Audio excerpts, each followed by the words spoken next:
A sealed letter from Queen Elizabeth, hidden for years, was never meant to surface. But now, it has, and what's inside is shaking the royal family to its core. Written in her final months, addressed to Meghan Markle, and filled with regret, this letter changes everything we thought we knew. It's not protocol, it's personal. Meghan's reaction? Emotional. William's response? Explosive.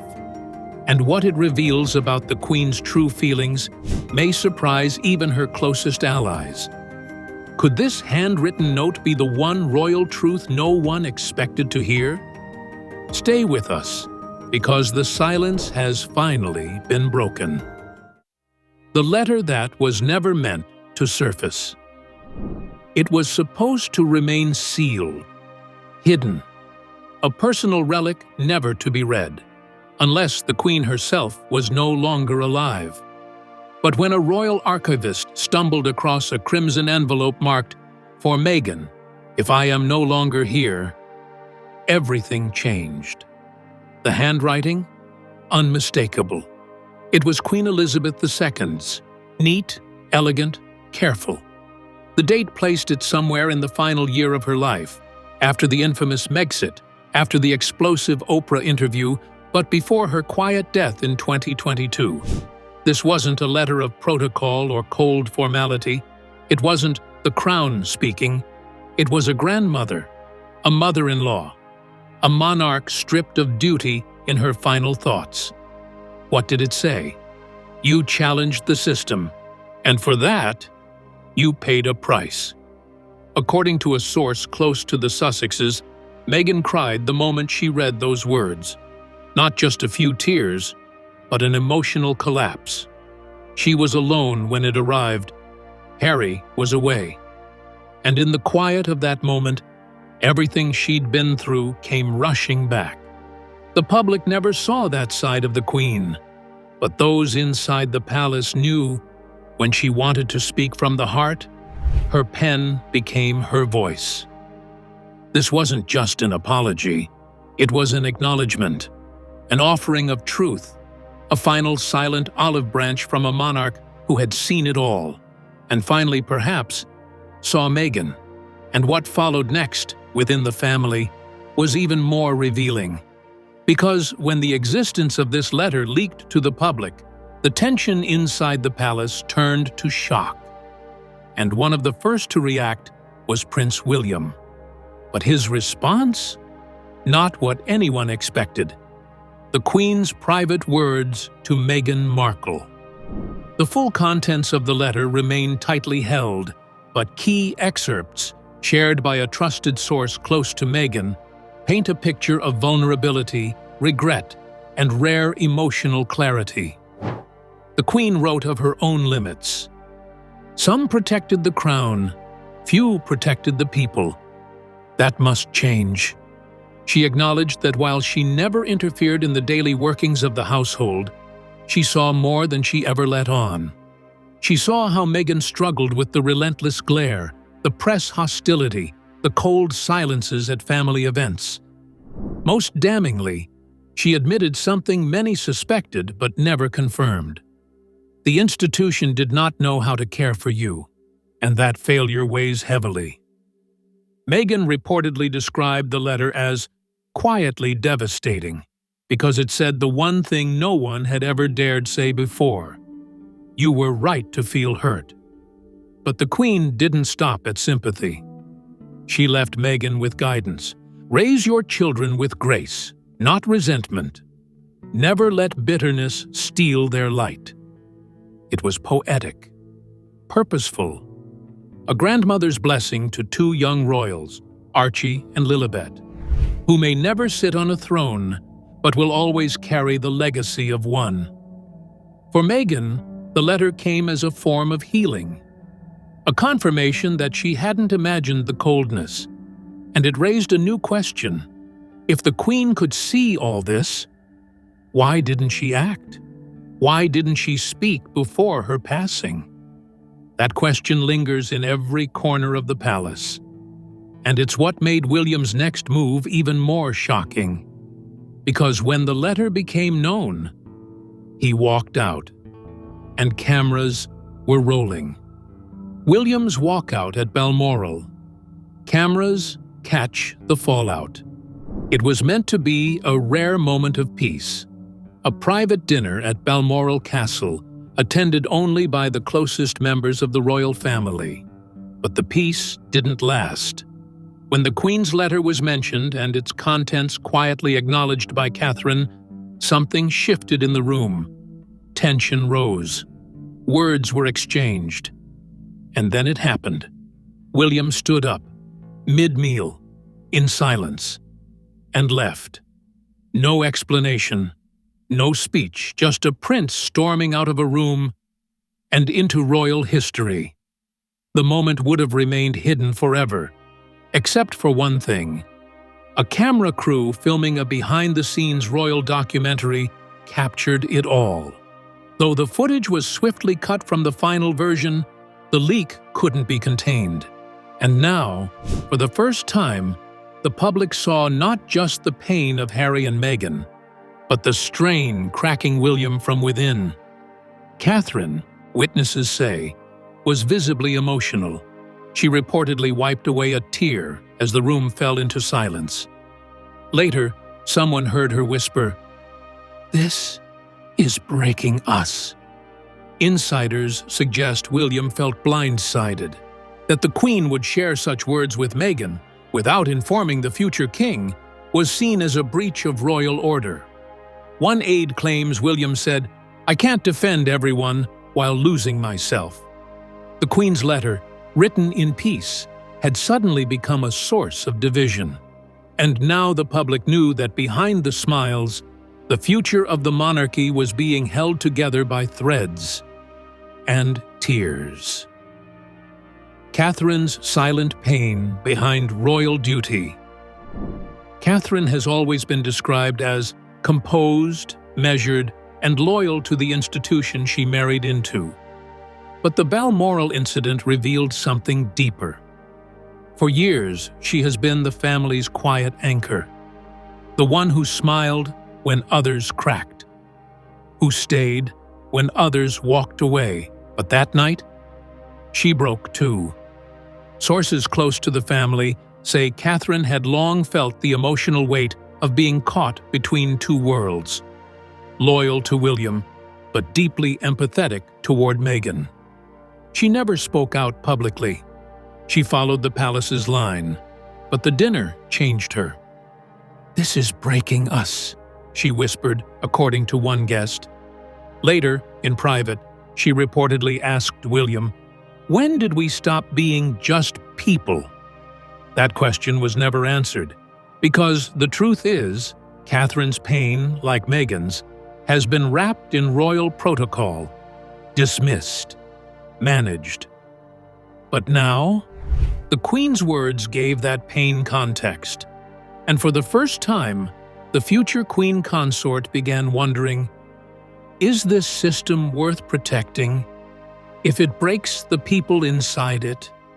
Princess Charlotte's history project turns explosive. Just when the royal family thought they'd contained one fire, another spark lit the curtains.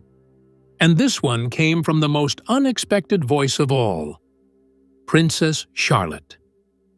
Assigned a simple history project about her family, Charlotte presented a curious fact to her class. The Queen had a sister no one talks about. Teachers were stunned. That phrase, "a sister no one talks about," was no ordinary child's mistake. It echoed an infamous royal truth. The Queen's cousins, Nerissa and Catherine Bowes-Lyon, institutionalized and declared dead in official records, despite living for decades. But where had Charlotte learned about them?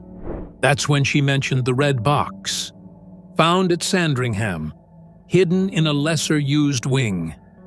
Inside it, letters, photos, names Charlotte didn't recognize. Palace aides were contacted immediately. The box was sealed.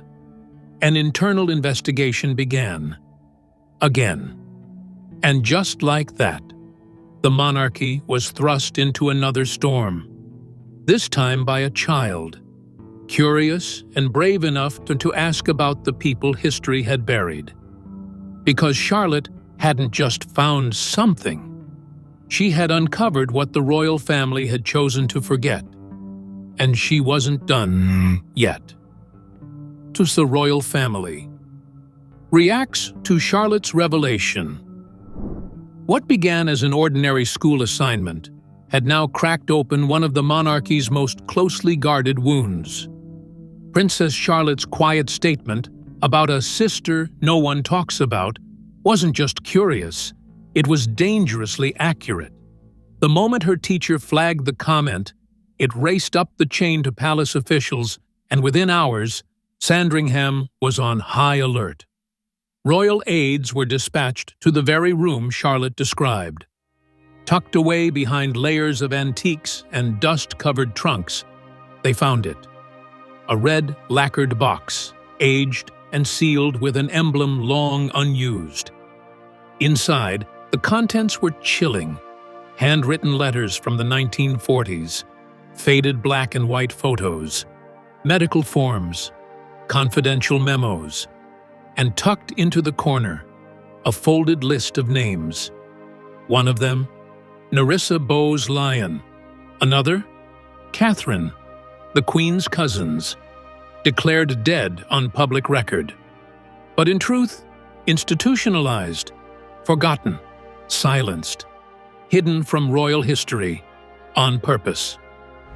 King Charles was briefed immediately. His reaction was swift and decisive. "Secure the box," he instructed. "Have everything reviewed by Archive Council, and keep it discreet." But discretion doesn't erase betrayal, not to those closest to the crown.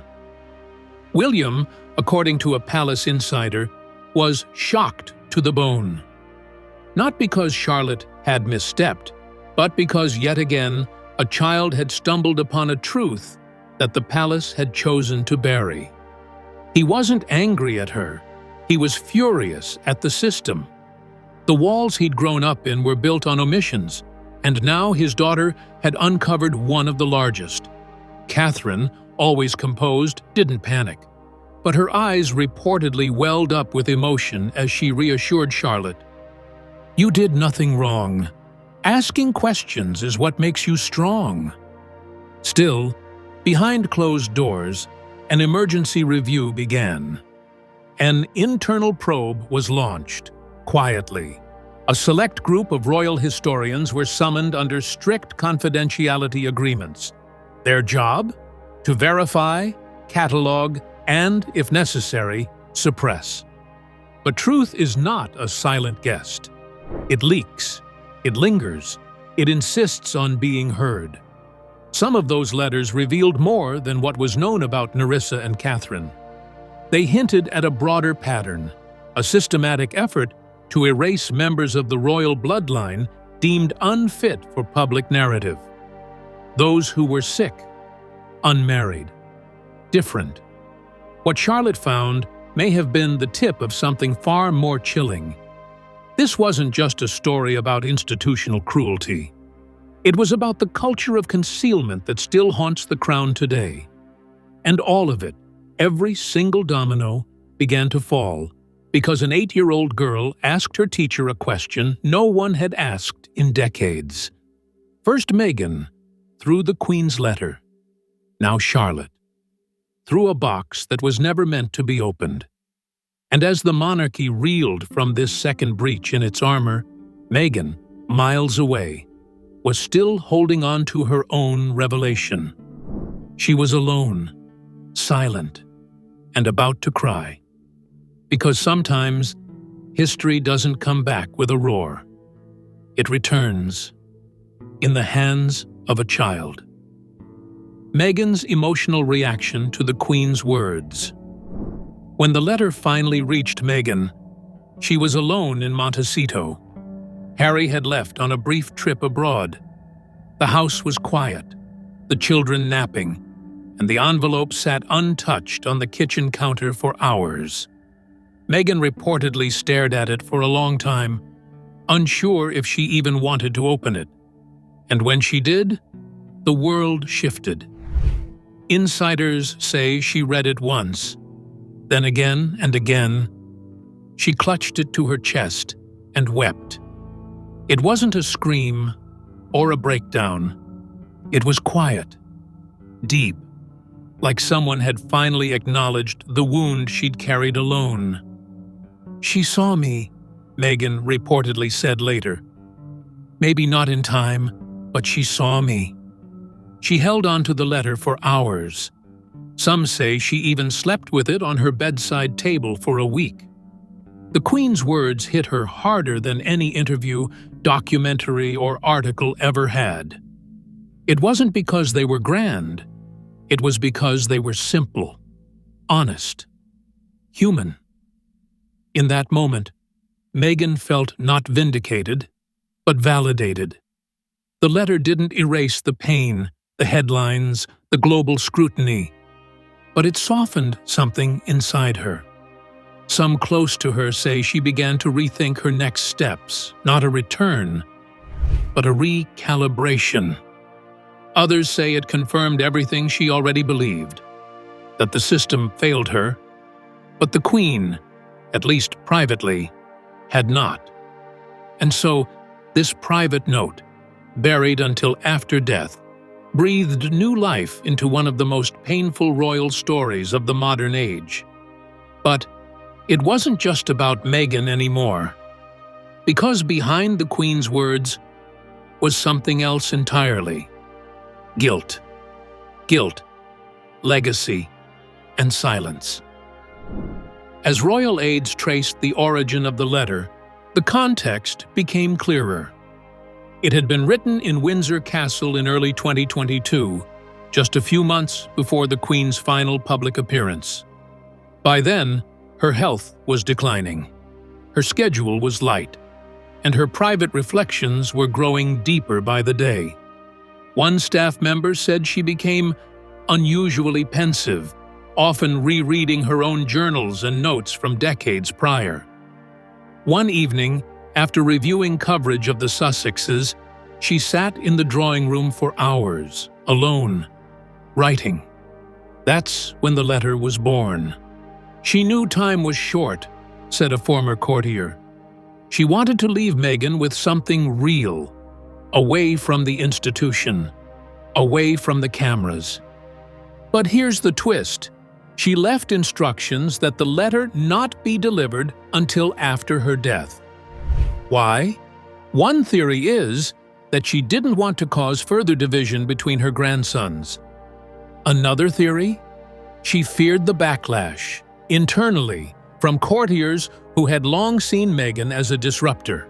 Or perhaps it was simply the Queen doing what she'd always done best, choosing peace over confrontation. Still, the letter was a subtle admission, a private reckoning, a quiet confession wrapped in royal stationery. And now, with it exposed, the palace is facing a dilemma. Should they acknowledge it publicly, or continue their tradition of saying nothing at all? Either way, the truth is out.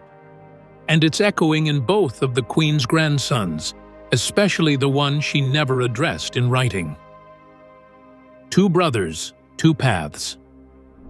The moment William learned of the letter's content, he reportedly felt a mix of confusion, frustration, and something harder to admit: hurt. "Why didn't she tell me?" he asked privately. Why didn't she explain? To him, the Queen's silence about Meghan during her final year had always felt like tacit support. But now, with this letter, that silence took on a new shape, one that sided with the brother who walked away. Harry, on the other hand, was said to be shaken but deeply moved when Meghan shared the letter with him. He cried, according to sources, but not out of anger, out of grief, because the one woman who could have built a bridge between them was now gone. Insiders say Harry called William shortly after. It was brief, tense, but it happened. No yelling, no resolution. Just a question from Harry. "Did you know?" William reportedly answered, "No, and I'm not sure what to do with it now." Their relationship, already fractured, now has another ghost sitting between them. Not just Diana, not just Megxit, but now the Queen. And though no official statement has been made, both brothers are reevaluating their roles, their duties, their truths, because the crown isn't just an institution anymore, it's a mirror. And for William and Harry, that reflection is growing harder to face. Why this matters now? The Queen's letter is more than a personal note. It's a lens, a rare and fragile window into how the monarchy saw itself in its final days under Elizabeth II. In a few paragraphs, it redefined narratives, shifted blame, offered healing, and perhaps, unintentionally, cast judgment. Because this wasn't just about Meghan. It was about how the crown has handled pain, how it buried truth to protect tradition, and how, even now, the future of the monarchy is being shaped by what it failed to say. Royal watchers believe this letter could become a turning point, a symbol of a generation unwilling to accept silence as loyalty. Younger audiences, particularly on social media, rallied behind Meghan with fresh energy. Old wounds reopened, but this time the story came with empathy. Could this be the moment public sympathy swings back toward the Sussexes? Or is this simply another layer in the royal story, one more truth to be swallowed, digested, and filed away? One thing is clear: a letter written in private has now changed the public forever, and the most powerful voice in the monarchy may have spoken her loudest after she was gone. Charlotte, the unintentional whistleblower. She was just doing a school project. No cameras, no press, no motive. And yet, what Princess Charlotte unearthed has become one of the most unexpected and unsettling pieces of the royal puzzle. Her words were simple. The Queen had a sister nobody talks about. The moment she said it in class, her teacher paused.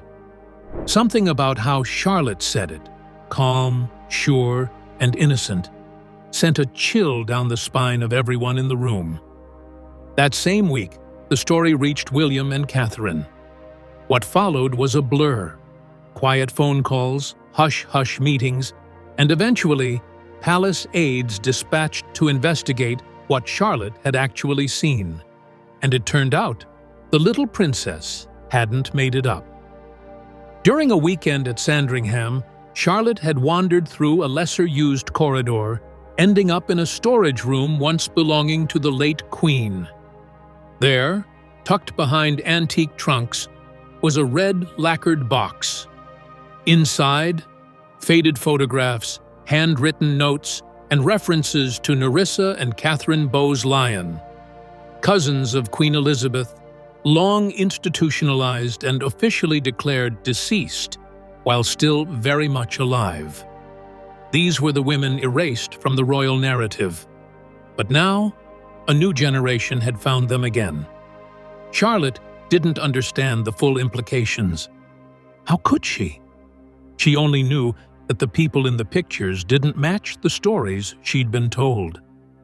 She wanted to know why they were left out, a palace insider said, and no one had a good answer. For the royal family, the timing couldn't have been worse. The Queen's letter to Meghan had just leaked. Public discussion about honesty, exclusion, and legacy was already reaching fever pitch. And now, with Charlotte's innocent curiosity unearthing yet another buried truth, the monarchy was facing a storm from within its own future. Because children, as it turns out, don't just inherit titles. Sometimes they inherit the truth. Parallel pain, different paths. As the dust settled around Charlotte's discovery and the Queen's letter continued to ripple through the public and press, attention naturally returned to two of the most scrutinized women in modern royal history, Meghan and Catherine. Both married into the same family. Both faced unimaginable pressure. Both endured whispers, headlines, and heartbreaks. But their journeys, though parallel, have unfolded in opposite directions. Catherine's pain has been largely private. Quiet tears behind palace doors, silent nods of endurance in public. Always composed, always gracious.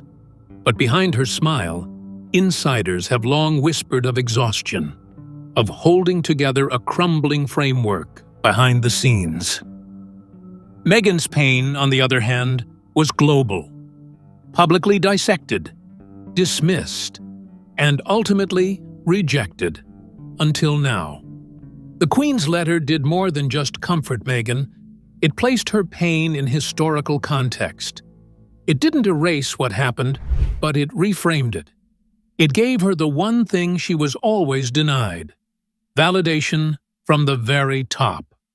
And yet, in this reflection, some saw the Queen's unspoken regret about Catherine too. Sources close to the late monarch claim she deeply admired Catherine, her steadiness, her restraint, her ability to carry the burden without complaint. But admiration isn't the same as understanding, and the Queen never wrote Catherine a letter. So now, the public watches two women bound by duty, separated by decisions, carry the weight of a fractured family. Catherine continues forward, representing the institution that wounded Meghan. Meghan, strengthened by a letter of truth, walks her own path, outside, but no longer alone. And while they may never truly unite, the Queen's words now connect them forever. Two women, two paths, one monarchy, still searching for healing. Will the crown survive the truth? Now that the Queen's letter has been revealed, now that Meghan's tears and Charlotte's discoveries have ignited global headlines, there's only one question left. Can the monarchy survive the truth? Because truth, once released, is impossible to contain. The crown has withstood wars, divorces, and abdications. It has endured loss, scandal, and decades of cultural change. But this is different. This is personal, emotional, intergenerational. It isn't about a single event. It's about an unspoken pattern of silence over empathy, protocol over people. And with the Queen no longer here to serve as the bridge between the past and the future, the weight now falls squarely on King Charles, William, and the next wave of royals to decide what happens next. Will the palace address the letter publicly? Will it rewrite internal procedures to prevent such emotional failures again? Or will it, as it so often does, say nothing and hope the world moves on? The younger generation is watching. So is the world. Charlotte has shown that even the smallest voices can uncover the biggest truths. Meghan has shown that leaving the palace doesn't mean leaving the pain. And Catherine has shown that quiet endurance still comes at a cost. The Queen's final words were not instructions. They were reflections. A whispered apology across time. Now, those left behind must decide what to do with it. Because truth has arrived at the gates of the monarchy. And this time, it's not leaving quietly. One letter, one voice, and a truth too powerful to stay hidden. What do you think? Was this the Queen's quiet apology, or something more? Let us know in the comments. And if you found this story as emotional as we did, don't forget to like, subscribe, and hit the bell.